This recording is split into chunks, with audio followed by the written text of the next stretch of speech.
ग्वालियर के अंदर जो हो रहा है वो बहुत ही शर्मनाक बात है। और मैं कहना चाहता हूँ कि ये देश बाबा साहेब अम्बेडकर के संविधान से चलेगा, ना कि किसी किताब से चलेगा, ना कि कोई एक विशेष वर्ग विशेष धर्म की किताब से चलेगा, चाहे वो मनुस्मृति हो या कुछ और हो। और जो लोग ये नीच हरकत कर रहे हैं, जो गिरी हुई हरकत कर रहे हैं, मैं इन लोगों को कहना चाहता हूँ कि अगर शासन प्रशासन ने इन्हें सबक नहीं सिखाया तो भीम आर्मी का डंडा और झंडा दोनों भी बहुत मजबूत है। और हम सब रानी कानूनी लोग, और समाजवादी हो या कांग्रेस हो, हम मुसलमान किसी के बाप की जागीर नहीं है कि कोई आकर हम पर अपने वोट बैंक का दावा करे। आज का मुसलमान, आज का भारत का मुसलमान बहुत ज़्यादा पढ़ा लिखा है। हमारे आबा व अजदाद से जो गलतियाँ हुई वो इसलिए हुई कि उनके पास सियासी शऊर की कमी थी। लेकिन आज मुस्लिम जो है वो सियासी शऊर के साथ, एक पॉलिटिकल मैच्योरिटी के साथ आगे बढ़ रहा है। और हम जानते हैं कि हमें किसका साथ देना है और किसका साथ नहीं देना है। और दलित और मुसलमानों के इत्तेहाद को मजबूत करना ही मुल्क अजीज़ के मुसलमानों लीडर का नाम नहीं है एडवोकेट चंद्रशेखर आज़ाद। मैं उन्हें रहनुमाए भारत कहता हूँ। रहनुमाए भारत का मतलब होता है पूरे भारत का रहनुमा। तो चंद्रशेखर आज़ाद ने पहलवानों की लड़ाई लड़ी, बेटियों की लड़ाई लड़ी, पाल समाज की लड़ाई लड़ी, मुसलमानों की लड़ाई लड़ी, दलितों की, हर कमज़ोर की लड़ाई लड़ी। मैं एक आसान सी लाइन में कहना चाहूँगा कि चंद्रशेखर आज़ाद का नारा है, हर कमज़ोर मजलूम हमारा है। तो वो कमज़ोरों के नेता है। तो नमस्कार, मैं निरंजन सिंह और आप देख रहे हैं आपकी अपनी चैनल बहुजन साथी को। दरअसल आपको बता दें, अभी हम महाराष्ट्र में मौजूद हैं और हमारे साथ मौजूद हैं आज़ाद समाज पार्टी युवा मोर्चा के प्रदेश अध्यक्ष एडवोकेट सुल्तान शाह। इनसे हम बातचीत करेंगे और समझेंगे महाराष्ट्र की क्या कुछ राजनीति है और आज़ाद समाज पार्टी और भीम आर्मी अब क्या कुछ करने वाली है। पहले तो भाई साहब स्वागत है आपका। बहुत बहुत धन्यवाद। आपका भी महाराष्ट्र की सरजमीन पे मैं स्वागत करता हूँ। आज़ाद समाज पार्टी और भीम आर्मी की जो भूमिका है वो महाराष्ट्र में स्पष्ट है। हम लोग महाराष्ट्र में नहीं, पूरे भारत में दलित और मुसलमानों का, कमज़ोरों का, मजलूमों का, आदिवासियों का, ओबीसी लोगों का एक गठबंधन चाहते हैं, एक एकता चाहते हैं। क्योंकि मेरा अपना मानना है कि दलित और मुस्लिम इत्तेहाद ही इक़्तिदार की कुंजी है। और इसी स्ट्रेटजी पर पूरे महाराष्ट्र के अंदर भी और पूरे भारत के अंदर आज़ाद समाज पार्टी और भीम आर्मी काम कर रही है। मुस्लिम समाज की बात करें तो बड़े संख्या में मुस्लिम समाज के लोग कांग्रेस को वोट करते हैं, यूपी में समाजवादी को वोट करते हैं। तो क्या उनसे आप टूटकर आज़ाद समाज पार्टी से कैसे जोड़ रहे हैं मुस्लिम समाज? हमने करके बताया नगीने में, नगीना के अंदर हमने ये चीज़ करके बताई। मुल्क अजीज़ की एक तहजीब रही है। ये दो जमातें हैं जिसे आप दलित और मुसलमान कहते हैं। मुल्क अजीज़ की एक बहुत तवील तारीख़ रही है निरंजन साहब कि ये दो समाज हर वक्त साथ में रहे। लेकिन कुछ ऐसे लोग जिनको इनके साथ में आने से नुकसान हो सकता था, इन्होंने आपस में लड़ाने का काम किया है।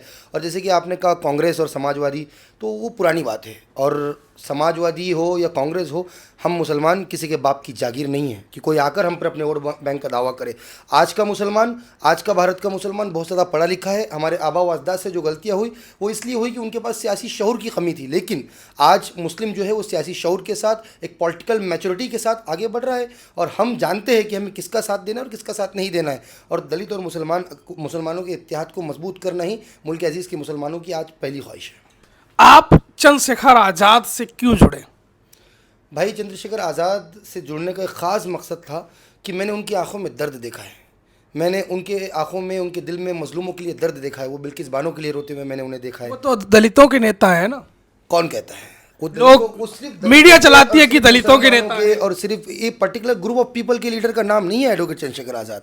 मैं उन्हें रहनुमाए भारत कहता हूँ। रहनुमाए भारत का मतलब होता है पूरे भारत का रहनुमा। तो चंद्रशेखर आज़ाद ने पहलवानों की लड़ाई लड़ी, बेटियों की लड़ाई लड़ी, पाल समाज की लड़ाई लड़ी, मुसलमानों की लड़ाई लड़ी, दलितों की, हर कमज़ोर की लड़ाई लड़ी। मैं एक आसान सी लाइन में कहना चाहूँगा कि चंद्रशेखर आज़ाद का नारा है, हर कमज़ोर मजलूम हमारा है। तो वो कमज़ोरों के नेता है, वो किसी पर्टिकुलर ग्रुप ऑफ पीपल के नेता नहीं है। और वो मुसलमानों की भी नेता है, दलितों की भी नेता है। हमने नगीने में करके बताया, बहुल वोट अगर उन्हें कहीं मिला है तो मुसलमानों को मिला है नगीने के अंदर। ये हमने ज़मीनी लेवल पे डेमोक्रेटिक स्ट्रक्चर के अंदर इसको अमली जामा पहना कर बताया है पूरे भारत में। आपका और सांसद चंद्रशेखर आज़ाद का प्लान ये है कि दलित और मुस्लिम समीकरण बनाया जाए। हमारा प्लान ये है कि कमज़ोरों का समीकरण बनाया जाए, कमज़ोरों, दलित और मुस्लिम का नहीं। यकीनी तौर पे ये दोनों जो वर्ग है सबसे ज़्यादा मुल्क अजीज़ के, देखिए साहब, आज आज़ादी को 70 साल से ज़्यादा हो चुके हैं। मुल्क अजीज़ के अंदर, मेरे प्यारे भारत के अंदर सबसे ज़्यादा किसी को प्रताड़ित किया गया तो वो भारत का दलित है, भारत का मुसलमान है, ओबीसी और आदिवासी है। तो हम कमज़ोरों का इत्तेहाद बनेगा तो ऑटोमेटिकली दलित और मुसलमानों का इत्तेहाद बनेगा। और निरंजन भाई, मैं बड़े एतमाद से आपको ये बात कह रहा हूँ। मैं मेरे कायद एडवोकेट चंद्रशेखर आज़ाद के साए में बैठ कर आपको ये बात कह रहा हूँ। याद रखिएगा, वो दिन दूर नहीं है जब दलित और मुसलमान एक साथ आएगा।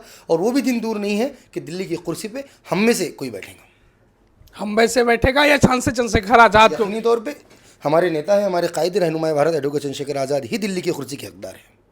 और मैं कहना चाहता हूँ मनुवादी लोगों को कि बस अब कुर्सियाँ खाली कीजिए, बहुत कम समय बचा है, नीला झंडा लेके दिल्ली हम लोग जल्दी पहुँचेंगे। आपने मनुवादी शब्द का यूज किया, तो अभी मनु स्मृति को लेकर बड़ा विवाद चल रहा है। कुछ लोग मनु स्मृति जला रहे हैं, तो कुछ लोग बाबा साहब अम्बेडकर के भी पोस्टर जला रहे हैं। आपने ग्वालियर में देखा होगा। ग्वालियर के अंदर जो हो रहा है वो बहुत ही शर्मनाक बात है, और मैं कहना चाहता हूँ कि ये देश बाबा साहब अम्बेडकर के संविधान से चलेगा, ना कि किसी किताब से चलेगा, ना कि कोई एक विशेष वर्ग विशेष धर्म की किताब से चलेगा, चाहे वो मनुस्मृति हो या कुछ और हो। और जो लोग ये नीच हरकत कर रहे हैं, जो गिरीवी हरकत कर रहे हैं, मैं इन लोगों को कहना चाहता हूँ कि अगर शासन प्रशासन ने इन्हें सबक नहीं सिखाया तो भीम आर्मी का डंडा और झंडा दोनों भी बहुत मजबूत है। और हम सब कानूनी लोग हैं। मेरे राष्ट्रीय अध्यक्ष जो एडवोकेट चंद्रशेखर आज़ाद है, वो खुद एक एडवोकेट है, मैं खुद एक प्रैक्टिसिंग एडवोकेट हूँ। तो हमें इस देश के कानून पर भरोसा है और हम कानूनी तरीके से, संवैधानिक तरीके से बराबर उनको सबक सिखाने का काम। आप भी एक एडवोकेट है और ग्वालियर में ही एडवोकेट ही बाबा साहब का पोस्टर जलाने का काम कर रहे हैं। उन्होंने, वो जो है वो वकील है, उनके अंदर अभी पूरी तरीके से मानसिक आज़ादी नहीं आई है। उनके अंदर एक तरीके की नफरत भरी हुई है, जो कि बहुत गलत है और बेइंतहाई गलत बात है और शर्म की बात है। हम इसका विरोध करते हैं और अगर इसके लिए सड़कों को भी आबाद करना पड़ा तो हम लोग पीछे नहीं हटेंगे, सड़क पे भी उतरेंगे, 101% उतरेंगे। ये हमारी इज्जत का सवाल है, हमारी तहजीब का सवाल है। डॉक्टर बी आर अम्बेडकर किसी पर्टिकुलर ग्रुप ऑफ पीपल के लीडर नहीं है।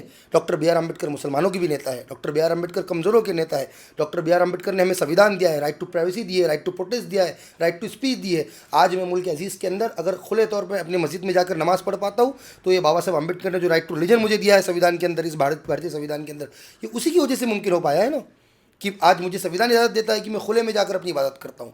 तो बाबा साहब अम्बेडकर हम सब के नेता है, और अगर हमारी इज्जत पर, हमारे नेता पर बात आएंगी तो याद रखिएगा, हम लोग सड़क से लेके संवैधानिक लड़ाई लड़ेंगे, कोर्ट के सामने खड़े होंगे। और फिर से कह रहा हूँ, शासन और प्रशासन से हमें उम्मीद है, लेकिन शासन और प्रशासन अगर सही न्याय नहीं करेगा तो हम संवैधानिक तरीके से अपनी लड़ाई को लड़ेंगे। भीम आर्मी बड़ी मजबूत है, हमारा डंडा और झंडा दोनों मजबूत है। मतलब खुद लड़ेंगे बाबा साहब अम्बेडकर के लिए। 101% हम खुद लड़ेंगे बाबा साहब अम्बेडकर के लिए। अभी हाल ही में दिल्ली के गाजियाबाद में एक मामला आया कि तलवारें बांटी जा रही हैं। ये लोग भारत के अंदर नफरतों को आम करना चाहते हैं। ये बाबा साहेब अम्बेडकर के भारत को, ये मौलाना अबुल कलाम आज़ाद के भारत को, ये डॉक्टर फरीदी के भारत को मैला करना चाहते हैं। ये लोगों के अंदर सिवाय नफरतों के कुछ नहीं है। कैसा है निरंजन भाई, ये डिवाइड एंड रूल की पॉलिसी है जो ब्रिटिश ने लाई थी इंडिया के अंदर, और ये उन्हीं की औलाद है। ये माफ़ी वीर जो है ये उन्हीं की औलाद है तमाम लोग, और ये हथियार उथियार बांट रहे हैं।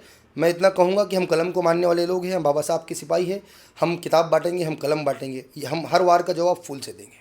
मतलब वो तलवार बांटेंगे, आप कलम और किताब बांटेंगे। कलम इसलिए बांटेंगे कि माननीय बाबा साहब अम्बेडकर ने कहा है कि शिक्षा शेरनी का दूध है, जो पीता है दहाड़ता है, और हम ये दूध पूरे समाज को पिलाने का काम करेंगे। हम शिक्षा देंगे लोगों को, क्योंकि हमारे जो पूर्वज हैं उनकी अपनी एक तारीख रही है, उनका एक अपना इतिहास रहा है। हम कभी भी जंग नहीं चाहते हैं, हम अमन चाहते हैं। हम अमन के हामी, हम जंग के हामी नहीं हैं। हम भारतीय संविधान को मानने वाले लोग हैं। हम बाबा साहब अम्बेडकर के विचारों पे चलने वाले लोग हैं। हम मान्यवर काशी राम साहब के विचारों पे चलने वाले लोग हैं। मैं जिस पुणे में रहता हूँ, मेरा जहाँ घर है वहीं थोड़ा पास में एक फुलेवाड़ा है। हम अम्मा सावित्रीबाई फुले के फॉलोवर है, हम महात्मा ज्योतिबा फुले के फॉलोवर है, हम फातिमा शेख के फॉलोवर हैं। हम लोग कभी भी, हमारे महापुरुषों से हमें नफ़रत नहीं मिली तो हम नफ़रत नहीं बांटेंगे। उनको उनके जो भी हो, जिन्हें भी आइडियल मानते हैं, उनसे उन्हें हमेशा नफ़रत मिली है तो वो नफ़रत बांट रहे हैं। मैं सरल तौर पे इसका विरोध करता हूँ। और तलवारें बांटना और ये तमाम चीज़ें, ये एक आरएसएस की स्ट्रैटेजी है। वो मुद्दों को डाइवर्ट करना बड़े अच्छे तरीके से जानते हैं। कहीं कुछ होता है, हो सकता है मध्य प्रदेश का जो ग्वालियर का मुद्दा हो उसको दबाने के लिए काम किया गया, मे भी पॉसिबल हो सकता है। तो बस ये इनकी स्ट्रैटेजी के तौर पर काम कर रहे हैं। हम घर घर संविधान बांटेंगे, किताबें बांटेंगे, कलम बांटेंगे। आप महाराष्ट्र के हैं, लेकिन आप ज़्यादातर चंद्रशेखर आज़ाद के साथ यूपी में भी काफ़ी दिखाई देते हो, तो क्या प्लान है यूपी का? आप क्या वहाँ कुछ करने वाले हैं? ज़रूर। उत्तर प्रदेश के अंदर आज़ाद समाज पार्टी लड़ रही है। 2027 के अंदर हम सरकार बनाने जा रहे हैं। मैं आपको 100% आश्वासित कहकर ये बात करता हूँ। 2027 के बाद आप मुझसे मिलने पुणे आना। अगर सरकार ना बनी तो आप मुझसे इसका भी सवाल करना। और मैं आपको हकीकी तौर पे कह रहा हूँ कि जैसा कि आपने बताया कि आप उत्तर प्रदेश में दिखते हैं। उत्तर प्रदेश साहब, हम भारत के मुसलमानों का दिल है, और हम पे सबसे ज़्यादा जुल्म वहाँ पर हो रहा है। मेरे भाई अखलाक को मारा गया, पहलू खान को मारा गया, अभी अलीगढ़ के अंदर मेरे कुछ भाइयों को लदाड़ा गया, मासूमों का बलात्कार उत्तर प्रदेश में किया जाता है। मैं ये नहीं कह रहा हूँ कि जुल्म सिर्फ उत्तर प्रदेश में, लेकिन ज़्यादा जुल्म उत्तर प्रदेश में है। और एक अच्छा भारतीय होने के नाते, एक अच्छा इंसान होने के नाते मुझे वहाँ के लोगों का दर्द महसूस होता है। इसलिए मैं चंद्रशेखर भाई के साथ वहाँ पे चल के दौड़ के संघर्ष करके किसी न किसी तरीके से चाहता हूँ कि मजलूमों के इत्तेहाद की सरकार कायम हो, ताकि हम गरीब मुसलमानों को, गरीब दलितों को इंसाफ मिले, जो इस सरकार के अंदर हमें बिल्कुल नहीं मिल रहा है। बुलडोजर चला दी जाता है, कभी गोलियां मार दी जाती है। आपने संभल में देखा, जी, बेकसूर लोगों पे गोलियां चलाई गई, उसके अंदर हाई कोर्ट ने भी एक डिसीजन भी दिया है। तो ये तमाम चीज़ें जो है, इन्हें कहाँ से बल मिलता है? ये बल मिलता है सरकार से। और मैं अपने लोगों से कहना चाहता हूँ कि आज भी अगर हम मुसलमान और दलित एक साथ आके अपना इत्तेहाद ना बना पाए, तो यारो, मेरे दोस्तों, याद रखना, ये वो आंधी है जो हम मजलूमों को उड़ा अपने साथ उड़ा ले जाएंगी। इस काली अंधेरी रात को अगर चीरना है, तो हमें अपने हाथ में इत्तेहाद की कुंजी को पकड़ना होगा, हमें अपने हाथ में बाबा साहब का संविधान पकड़ना होगा, और रहनुमाए भारत एडवोकेट चंद्रशेखर आज़ाद की क़यादत में चल के अपनी सरकार, अपनी ताकत बनानी होगी। यही अपील मेरी उत्तर प्रदेश की आवाम से है। तो ये हमारे साथ एडवोकेट सुल्तान साहब थे, जो सांसद चंद्रशेखर आज़ाद ने इनको हाल ही में महाराष्ट्र युवा मोर्चा प्रदेश अध्यक्ष की जिम्मेदारी दी है। इनका दावा है कि आज़ाद समाज पार्टी और सांसद चंद्रशेखर आज़ाद इस मुल्क के प्रधानमंत्री बनेंगे और नीला झंडा हम दिल्ली पर लहराएंगे।